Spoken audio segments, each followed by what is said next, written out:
You're looking good. You look like you're on MTV right now. Sorry, I didn't mean to say that. Hey, it was cool once, now it's not cool. What happened?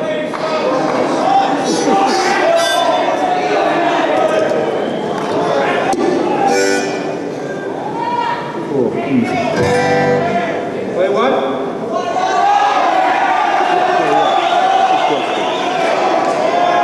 You're a great crowd. Cleveland's always been one of my favorite places to come.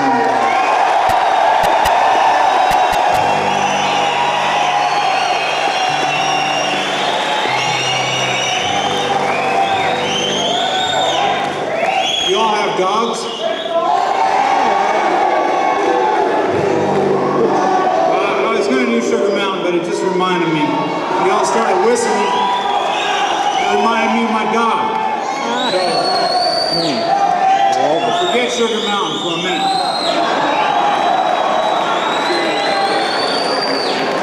Yeah.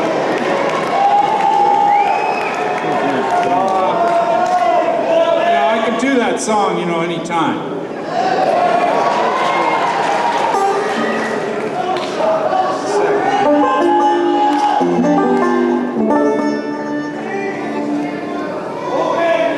So this a song about my dog. He died last year. Hey, it's okay, don't worry. We'll get more. Yeah, right. I love that dog. He's great. But you know what? The greatest thing happened to me. Last night I said to the crowd, I said, don't come up to me after the show and say, I'm sorry about your dog. Don't do that. I mean, you play music for a little while, and everybody has a good time, and you wonder what happened. How was it for you? So somebody said, I'm sorry about your dog. Is that what you got out of it? Okay. Fine. So listen, last night was the best. Someone came up to me and said,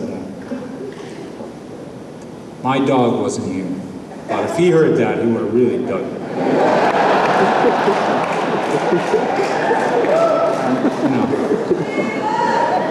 Now that success can't be measured on the charts, you know what I mean?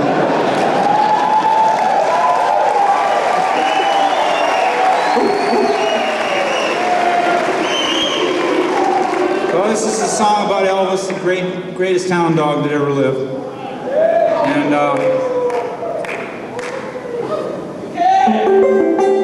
yeah, what a great dog. I'll tell you one time, I'll tell you the story. Like I said, it doesn't matter how long I talk, because I'm going to play whatever I want to play anyway. So, I'll tell you about my dog. Okay, what does it mean when they clap for that? What does that mean? Anyway, okay. The point is, see the shirt I'm wearing? This is my lucky shirt, okay? So one day, I was on the road with my lucky shirt, playing concerts. I don't wear it every night, but a lot of nights. And as a matter of fact, that night I slept in my lucky shirt. And I was out on the road, it was raining. And King, I was pretty lucky. And King was, let me tell you something else right now. To avoid confusion about the song, the dog's name is Elvis. Okay? So in the song, he's not called Elvis, he's called King. Okay? So, got that straight. Okay, so Elvis is sleeping actually. No, I was sleeping, that's right, I was wearing a shirt. I didn't know what Elvis was doing because I was asleep, obviously, right? Okay. So I got to get this story down. So anyway, I woke up that morning with Elvis looking at me in the face. And the whole place smelled like disinfectant. I'm looking at him going, what the hell's going on? And it was this stuff, he went to the poodle parlor or something. Because when he comes on the bus, you know, he's a hound, and he gets pretty funky. So we you know, we get him cleaned up to come on the bus, you know, because he's going to be with us. So he loves the bus. So geez, he went to this place and they sprayed him with Fifi powder and all this.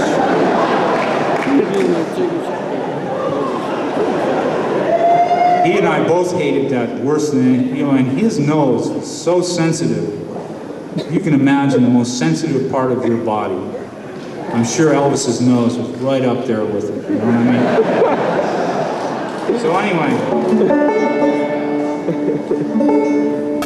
he was looking at me like, "Wow, this stinks. I gotta get this off of me." And I said, "No, it's 7 a.m. You know, I'm gonna sleep for 3 or 4 hours. Got a show tonight."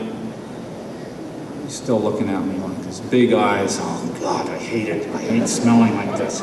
And I hated him smelling like that too, because it woke me up.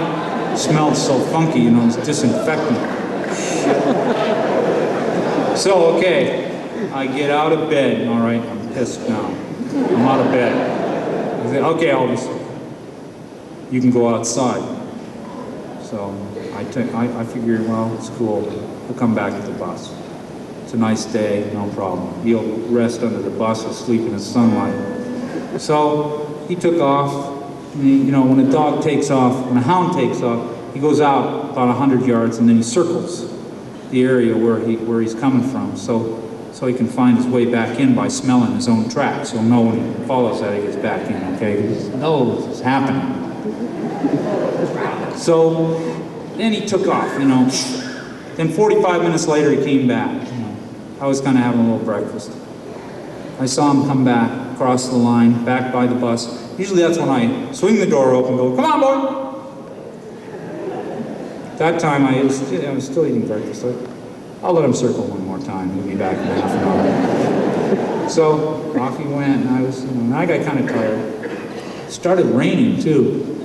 It's a funky day. I said, "Oh, I'm sure he'll be back." But what happens is when the rain comes down, it messes up all the scents. You can't tell what's happening. The dog can't smell anymore, one thing from another. All the scents get mixed up, so he loses track. So he got lost. For the first time, you know, ever. And he never came back. We were sitting there at 4 o'clock in the afternoon, waiting for him. I'm going, well, I got to drive 4 hours to get to the show. It's at 8 o'clock. We're going to have to leave my lucky shirt here with his bowl. So I took off my lucky shirt, put it there with his bowl, and I was going, God, I hope he comes back. We're going to have to come back 4 hours here after the show just to find out if he came back, and then go to the next show.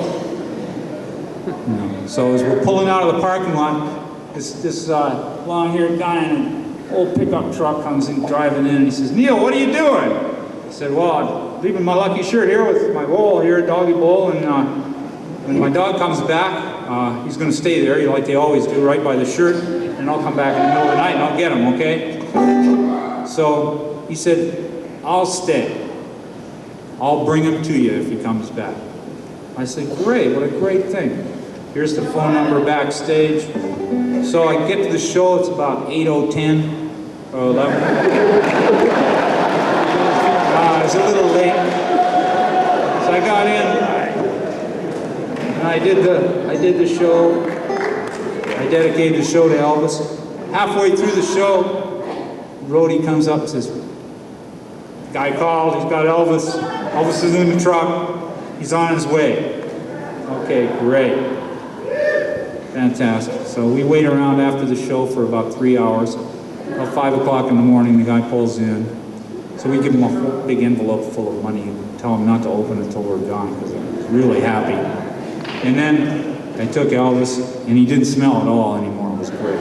We were on a bus, we're all grooving, great.